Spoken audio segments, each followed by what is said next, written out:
ఆరాధనకు యోగ్యుడా, నిత్యము స్తుతించెదను.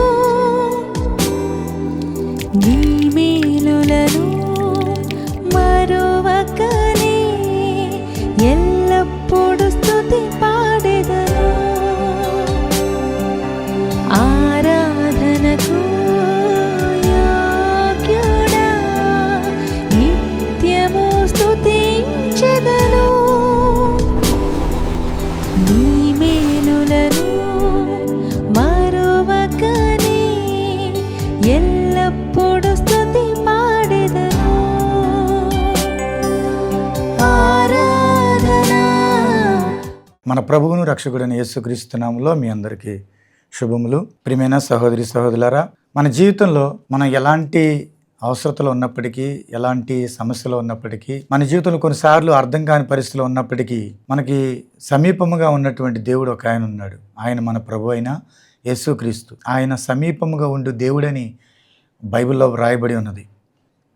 కాబట్టి మన జీవితంలో ప్రార్థన ద్వారా మనం దేవుని మీద ఆధారపడినప్పుడు దేవుడు మనకు సహాయం చేయగలడు. బైబిల్లో మనం చూసినట్లయితే కొంతమంది అర్థం కాని పరిస్థితులలో ఉన్నప్పుడు వారు దేవుని దగ్గర మొరపెట్టినప్పుడు దేవుడు వారికి సహాయం చేశాడు.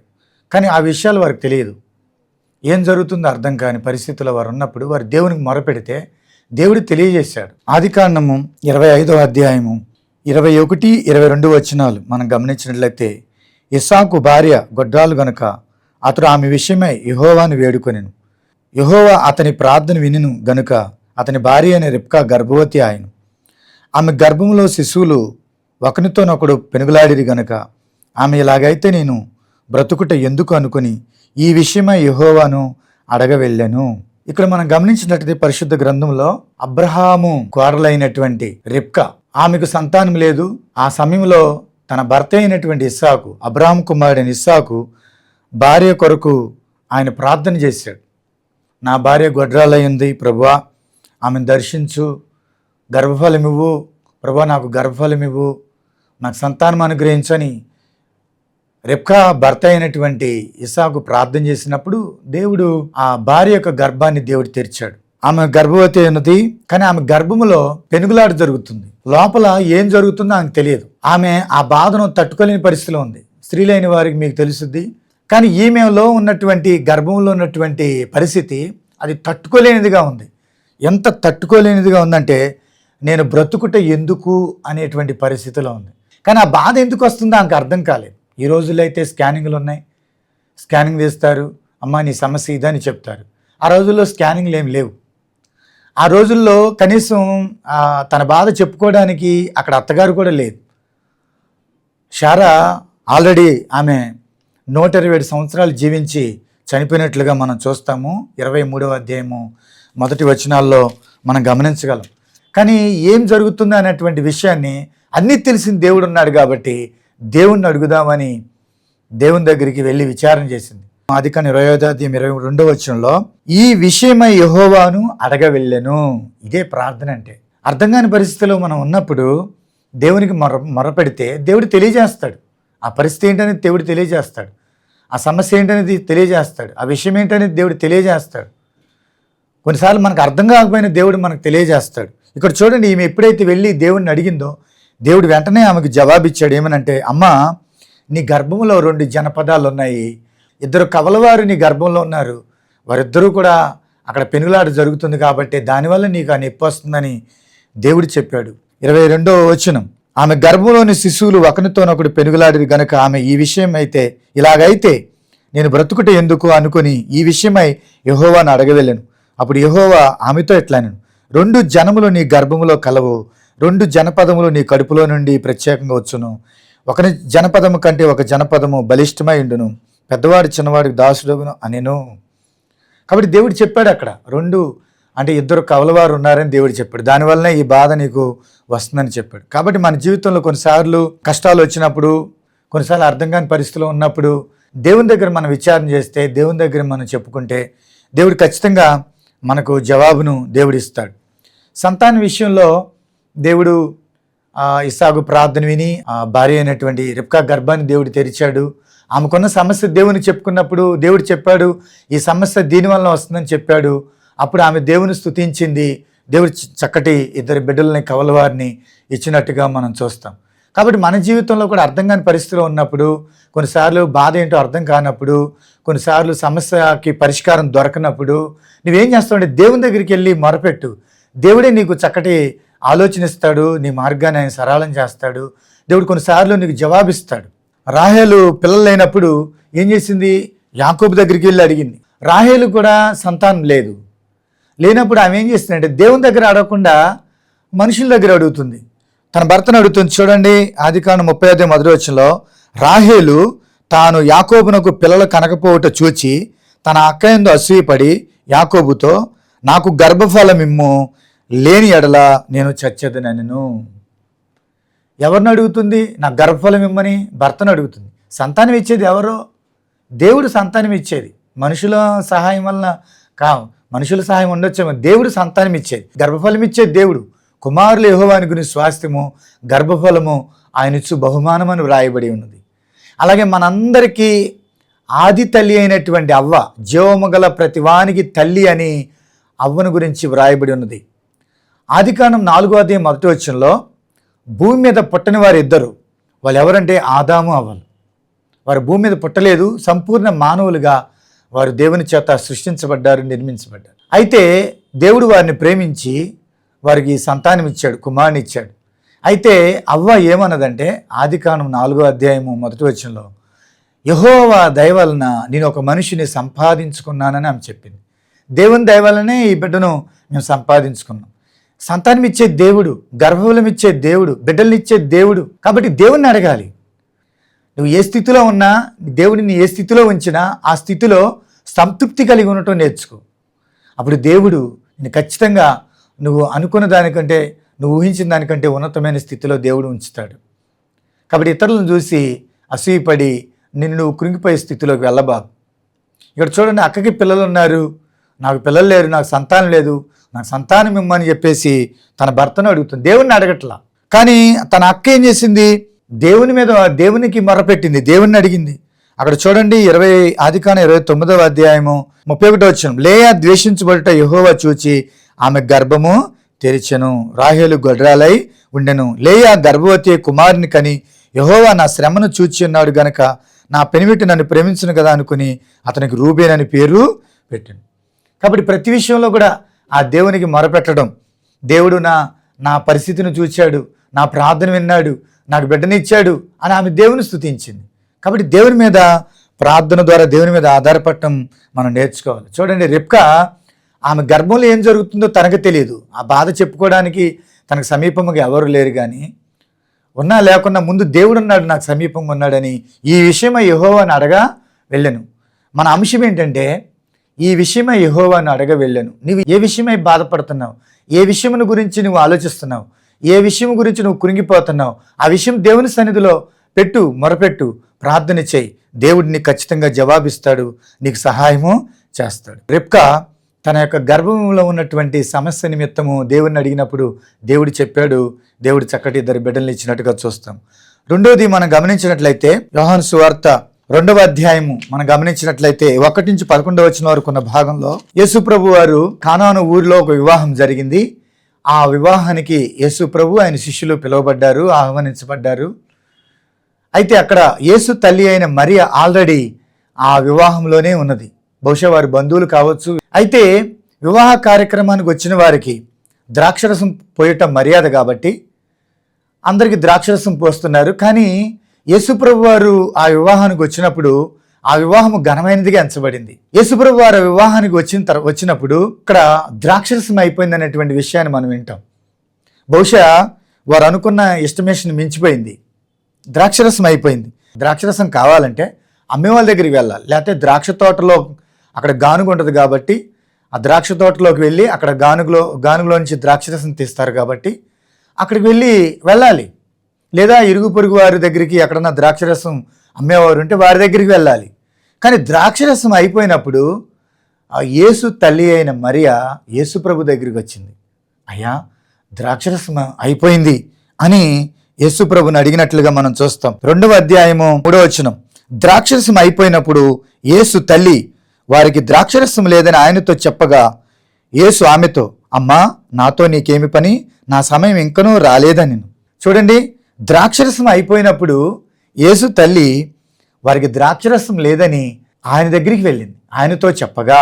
చూడండి, వాస్తవంగా చెప్పాలంటే మరియా యేసు ప్రభుని ఆయన కుమారుడిగా చూడలేదు, ఆయన దేవుడిగా చూసింది. ఆయన దేవుడు కాబట్టి ఆయనకి సమస్తము సాధ్యమే. ఆయన లేనిది ఉన్నట్టుగా చేయగలడు, ఉన్నది లేనట్టుగా చేయగలడనే విశ్వాసం ఆమెలో ఉన్నది. అదే విశ్వాసం ఈరోజు నీలో ఉందా?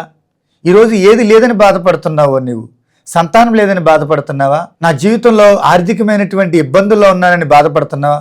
ఏది లేదని బాధపడుతున్నావు? ఏది ఉందని బాధపడదు? రోగం ఉందని బాధపడుతున్నావా? అప్పు ఉందని బాధపడుతున్నావా? సమస్య ఉందని బాధపడుతున్నావా? కాబట్టి ఏది ఉందని బాధపడుతున్నావో అది దేవుడు నిన్ను విడిపించడానికి సమర్థుడు. ఏది లేదని బాధపడుతున్నావో అది దేవుడు ఇవ్వడానికి సమర్థుడై ఉన్నాడు. కాబట్టి ఇక్కడ దేవునికి సమస్తము సాధ్యమే. మనుషులకు అసాధ్యము కానీ దేవునికి సమస్తము సాధ్యమే. కాబట్టి నీకు సమీపముగా ఉన్న దేవుని దగ్గరికి వెళ్ళి నువ్వు ప్రార్థన ద్వారా దేవుణ్ణి అడిగినప్పుడు, ప్రార్థన అంటే దేవుణ్ణి అడగటం, ప్రార్థన అంటే దేవుని మీద ఆధారపడటం. కాబట్టి ఇక్కడ ద్రాక్షరసం అయిపోయినప్పుడు యేసు తల్లి అని మరియా, అయ్యా ద్రాక్షరసం అయిపోయిందని అంటే యేసుప్రభు వారు అన్నారు, అమ్మా, నా సమయం ఇంకా రాలేదని చెప్పారు. అంటే ఆయన సమయం వచ్చినప్పుడు ఆయన తప్పక చేస్తాడని ఆమె ఎరిగి పనివారితో చెప్పింది, మీరు ఆయన మీతో ఏది చెబుతాడో అది మీరు చేయండి అని చెప్పి వెళ్ళిపోయింది. కాబట్టి సమయం రెండు రకాలు, ఒకటి నీ సమయం, రెండు దేవుని సమయం. ఆయన సమయం వచ్చినప్పుడు ఆయన తప్పనిసరిగా చేస్తాడు. నువ్వు లేదని బాధపడొద్దు. దేవుడు ఖచ్చితంగా ఇతరులకు ఇచ్చిన దానికంటే శ్రేష్టమైనదే దేవుడు నీకు ఇస్తాడు. కాబట్టి నువ్వు ప్రార్థన ద్వారా దేవుని మీద ఆధారపడు, దేవుణ్ణి అడుగు, నువ్వు విశ్వాసంతో అడుగు, దేవుడు ఖచ్చితంగా నీకు సహాయము చేస్తాడు. ద్రాక్షరసం అయిపోయినప్పుడు యేసు తల్లి అని మరియా ప్రభువుని అడిగింది. ప్రభు అక్కడ నీళ్లను ద్రాక్షరసంగా చేశాడు ఆయన. కాబట్టి ఆయన ఒక గొప్ప అద్భుతాన్ని అక్కడ జరిగించినట్టుగా మనము చూడగలం. కాబట్టి నీ సమస్యకు కూడా పరిష్కారం దొరకనప్పుడు దేవుణ్ణి అడుగు, నీ సమస్యకు పరిష్కారం దేవుడు ఇస్తాడు. ఇక్కడ యోహాను సువార్త 2వ అధ్యాయము 1 నుంచి 11 వచనాల వరకు ఉన్న భాగంలో మనము దేవుడు చేసిన అద్భుతము ఎలా జరిగింది. అక్కడ అద్భుతం అంటే మొట్టమొదట కానాను వివాహంలో దేవుడు అద్భుతం చేయడానికి ప్రాముఖ్యమైన కారణాలు 3 ఉన్నాయి. ఒకటి, వారు యేసుప్రభుని ఆహ్వానించారు. రెండోది, అక్కడ ద్రాక్షరసం అయిపోయినప్పుడు, అక్కడ కొరత ఏర్పడినప్పుడు వారు దేవుణ్ణి అడిగారు. మూడోది, అక్కడ దేవుడు చెప్పినట్టు చేశారు. మీరు ఆ 6 రాతి బాణంలో నీళ్లతో నింపుడి అని చెప్పినప్పుడు నీళ్లతో నింపారు. ముంచి తీసుకుని వెళ్ళండి అన్నప్పుడు, ముంచి తీసుకుని వెళ్తున్నప్పుడు ఆ నీళ్లు ద్రాక్షరసంగా మారినాయి. దేవుడు కూడా నీ జీవితంలో అద్భుతం చేయాలంటే, నీ ఆశ్చర్య కార్యాలు జరిగించాలంటే, వింతైన కార్యాలు, గొప్ప కార్యాలు నీ జీవితంలో నువ్వు చూడాలనంటే మొట్టమొదటి ప్రభువుని ఆహ్వానించు. నువ్వు విశ్వాసంతో, నమ్మకంతో ప్రభువుని ఆహ్వానిస్తే నీ దగ్గరికి రావడానికి ఆయన సిద్ధంగా ఉన్నాడు. నీ జీవితంలో ఒక అద్భుత కార్యం చేయడానికి ఆయన సిద్ధంగా ఉన్నాడు. నువ్వు దేవుణ్ణి అడుగు, విశ్వాసంతో అడుగు. మూడవది, ఆయన చెప్పినట్టుగా లోబడు, విధేయత చూపించు. దేవుడు ఖచ్చితంగా నీ జీవితంలో కూడా అద్భుత కార్యాన్ని ఆయన జరిగిస్తాడు. ఇది రెండవది. మూడవది మనం గమనించినట్లయితే, మొదటిది సంతానం లేని సమయంలో అక్కడ దేవుడు సంతానం ఇచ్చినప్పుడు గర్భంలో ఉన్నటువంటి గర్భవేదనతో బాధపడుతున్నటువంటి రిబ్కా, ఆ వేదన ఎందుకు వస్తుందో తనకు అర్థం కాలేదు. కానీ అన్నీ తెలిసిన దేవుడు ఉన్నాడు. దేవుని దగ్గరికి వెళ్ళి విచారణ చేస్తానని దేవుణ్ణి అడిగితే దేవుడు అక్కడ చెప్పాడు, నీ గర్భంలో 2 జనపదాలు ఉన్నాయి, దాన్ని బట్టే కవలవారిద్దరు ఉన్నారు నీ గర్భంలో, దాన్ని బట్టి ఈ వేదన నీకు వస్తుందని దేవుడు చెప్పాడు. చివరికి దేవుడు ఆమెకు సహాయం చేశాడు. చక్కగా దేవుడు 2 బిడ్డల్ని ఇచ్చాడు. కాబట్టి నీవు కూడా దేవుణ్ణి అడుగు. ఇక్కడ మూడోది మనం గమనించినట్టు, రెండోది, ద్రాక్షరసం అయిపోయినప్పుడు ఆ యేసు తల్లి అని మరియా ప్రభు దగ్గరికి వచ్చింది. ద్రాక్షరసం అయిపోతే ప్రభు ఏం చేస్తారు? ఆయన దేవుడు, ఆయన అద్భుతాలు చేయగలిగిన దేవుడు, ఆయన ఏదైనా చేయగలడు. ద్రాక్షరసం అయిపోతే లేనిది ఉన్నట్టుగా చేయగలడు అని ఆయన దగ్గరికి వెళ్ళింది. దేవుడు నిజంగానే అక్కడ అద్భుతం చేశాడు, నీళ్లు ద్రాక్షరసంగా మార్చాడు. కాబట్టి నీ జీవితంలో కూడా లేమితో, కొరతతో బాధపడుతున్నవేమో, దేవుడు నీ జీవితంలో కూడా సమృద్ధికరమైన దినాలు దేవుడు నీకు ఇస్తాడు. విశ్వాసంతో ప్రార్థించు, దేవుణ్ణి అడుగు. ఇతరులతో పోల్చుకొని అసంతృప్తితో ఉండబాకు. ఇతరులతో పోల్చుకొని అసూయపడుతూ, నిరాశ చెందుతూ కృంగిపోయిన స్థితిలో ఉండబాకు. నీవు కూడా నీకున్న దానిలో సంతృప్తి కలిగి ఉండి, ప్రభా నా జీవితంలో కూడా నాకు సహాయం చేయి, నన్ను కూడా ఉన్నతమైన స్థితిలో ఉంచు ప్రభా అని ప్రార్థన చేయి. దేవుడు కూడా నీ ఆశను ఆయన తీరుస్తాడు. మూడోది మనం గమనించినట్లయితే, శత్రువు యొక్క బాధను అనుభవిస్తున్నటువంటి హిజ్కియా అనేటువంటి వ్యక్తిని మనం గమనిస్తాము. శత్రువు మనకి నెమ్మది కలుగజేయడు కదా, మనల్ని అతని ప్రవర్తన ద్వారా మనల్ని బాధ పెడతాడు, కొన్నిసార్లు మాటల ద్వారా బాధ పెడతాడు, కొన్నిసార్లు రంకిలేస్తారు మన మీద. ఇక్కడ కూడా ఆ యోధారాజు అయినటువంటి హిజ్కియా మీదకి దండెత్తి వచ్చాడు అషూరు రాజు. దండెత్తి వచ్చి అనేక రకాలుగా దూషణ మాటలు పలుకుతూ ఎంతో మానసికంగా శారీరకంగా ఎంతో బాధ పెట్టాడు.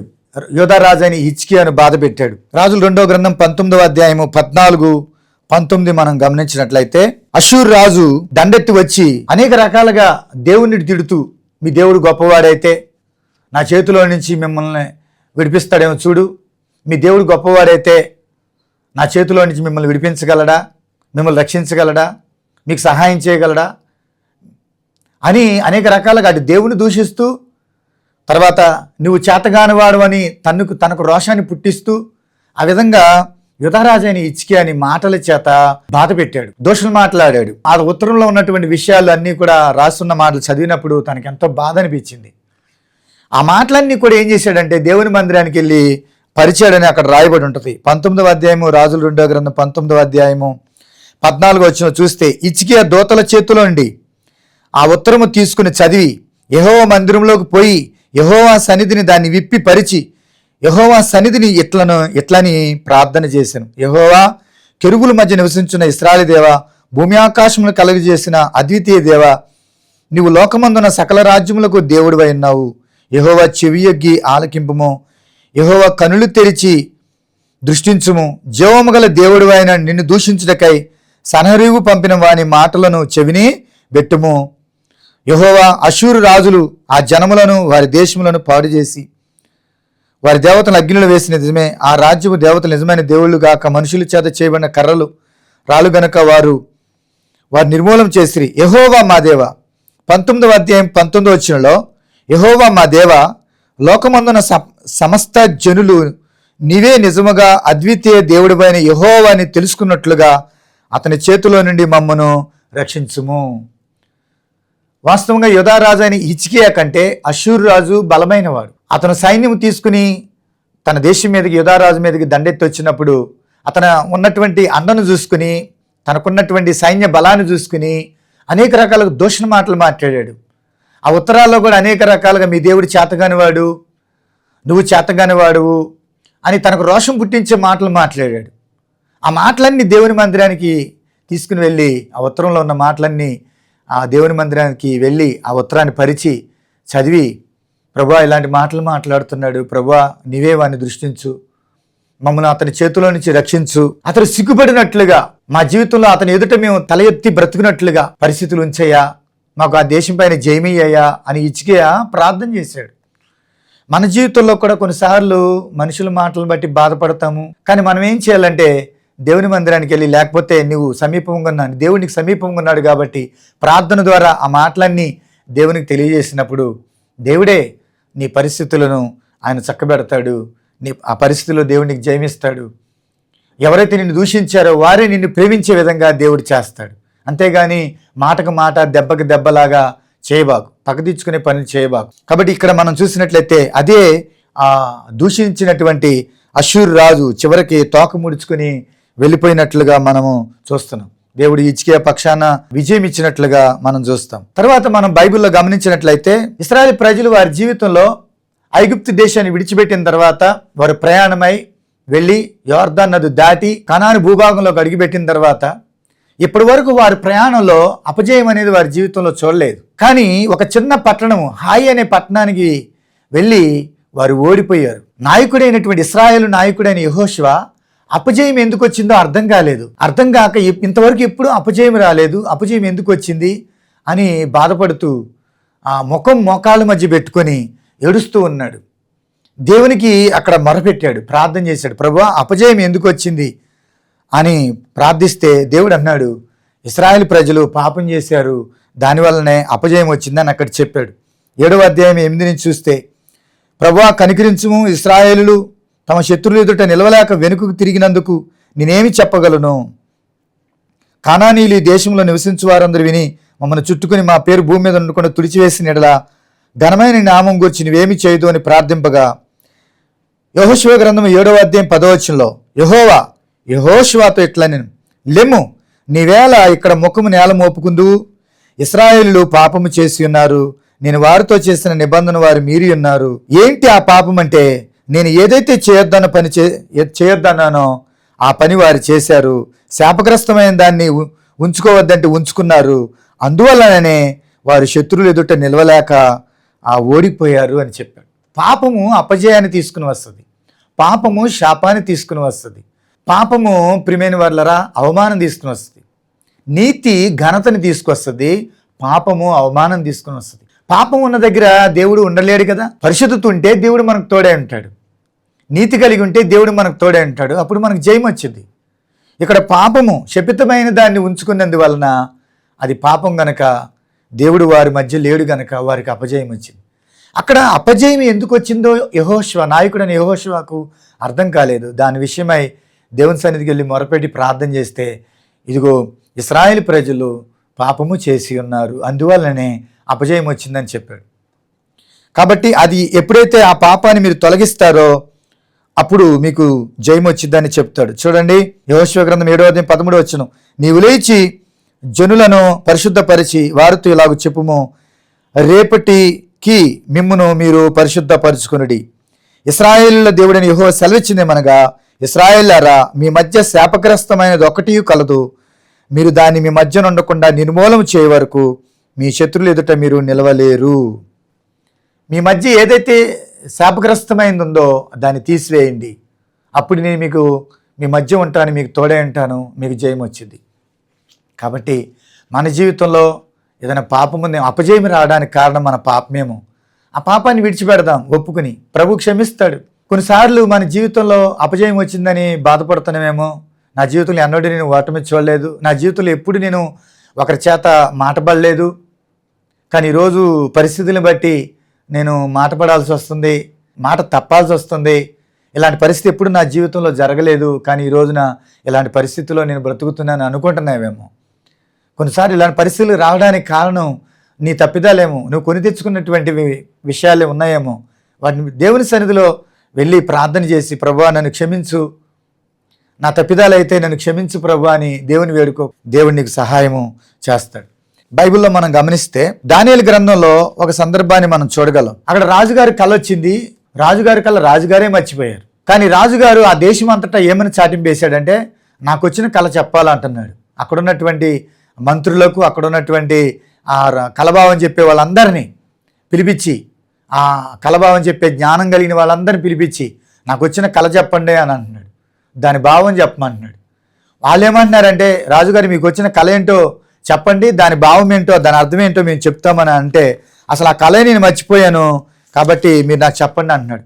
అదేంటి రాజుగారు, కళ మీరు మర్చిపోతే మేము ఎలా చెప్పగలం, మేమేం దేవుళ్ళం కాదు కదా, మేము ఎలా చెప్పగలం అంటే, నేను మిమ్మల్ని పోషిస్తున్నాను, మీకు జీతాలు ఇస్తున్నాను, మీరు ఎట్టాయని చెప్పాల్సిందే అని అంటుంటే, ఎలా చెప్పగలము, మీ కళ చెబితే దాని భావం చెప్తాం అని అంటే, లేదు లేదు మీరు చెప్పబోతే మాత్రం మిమ్మల్ని అందరినీ హతమారుస్తానని చెప్పాడు. అప్పుడు దానియేలు ఈ సంగతి ఎరిగి అక్కడ రాజు దగ్గర ఉన్నటువంటి వ్యక్తితో మాట్లాడి ఏమన్నాడంటే, కొంచెం సమయం ఇమ్మని తీసుకొని అక్కడ వాళ్ళు ప్రార్థన చేసినట్టుగా మనం చూస్తాం.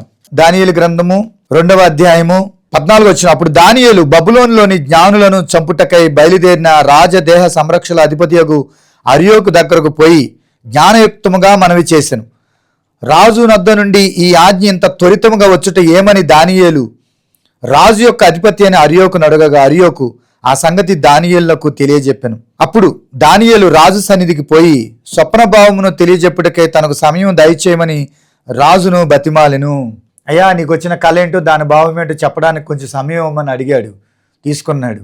చివరికి దానియేలు యొక్క స్నేహితులు కలిసి అక్కడ ప్రార్థన చేశారు. 17 అప్పుడు దానియేలు తన ఇంటికి పోయి తన స్నేహితులైన హనన్యాకును, మిషాయేలుకును, అజరేకు సంగతి తెలియజేసి తానును తన స్నేహితులను ఏం చేశారంటే ప్రార్థన చేశారు. ప్రభువా, రాజుగారికి వచ్చిన కళ ఏంటి, దాని భావము చెప్పమన్నప్పుడు దేవుడు ఆ విషయాన్ని దానియేలుకి దేవుడు తెలియజేశాడు. వెంటనే దానియేలు రాజుగారి దగ్గరికి వెళ్ళి, రాజుగారు మీకు వచ్చిన కళ ఇది, దాని అర్థం ఇది అని చెప్పాడు. నిజంగా నీ వంటి జ్ఞానం కలిగిన వాడు ఎవడూ లేడని చెప్పేసి దానియేలుకి ఒక ఉన్నతమైనటువంటి స్థానంలో నిలబెట్టినట్టుగా మనం చూస్తాం. అలాగే దానియేలు కూడా నేను ఈ విధంగా ఈ స్థితిలో రాజుగారి కలభావం చెప్పడానికి నేను ఒక్కడనే కాదు కానీ నా తోటి సహచరులు హనన్యా, అజరియా, మిషయేల్ వీళ్ళు కూడా ఉన్నారు కాబట్టి వాళ్ళ గురించి కూడా రాజుగారి దగ్గర చెప్పాడు. రాజుగారు వీరి విషయంలో కూడా మీరు ఏదో ఒక ఉద్యోగం ఇవ్వాలన్నప్పుడు దానియేలు బట్టి వారికి కూడా ఉద్యోగం ఇచ్చినట్టుగా మనం అక్కడ చూస్తాము ప్రియమైన వాళ్ళ. కాబట్టి మర్చిపోయిన కళ ఎవరు చెప్పగలరు?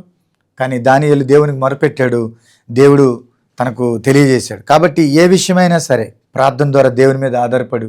చూడండి, అక్కడ ఈ విషయమై యెహోవాను అడగ వెళ్ళాను. రిబ్కా అర్థం కాని పరిస్థితిలో ఆ విషయాన్ని గురించి దేవుని దగ్గర అడగడానికి వెళ్ళింది.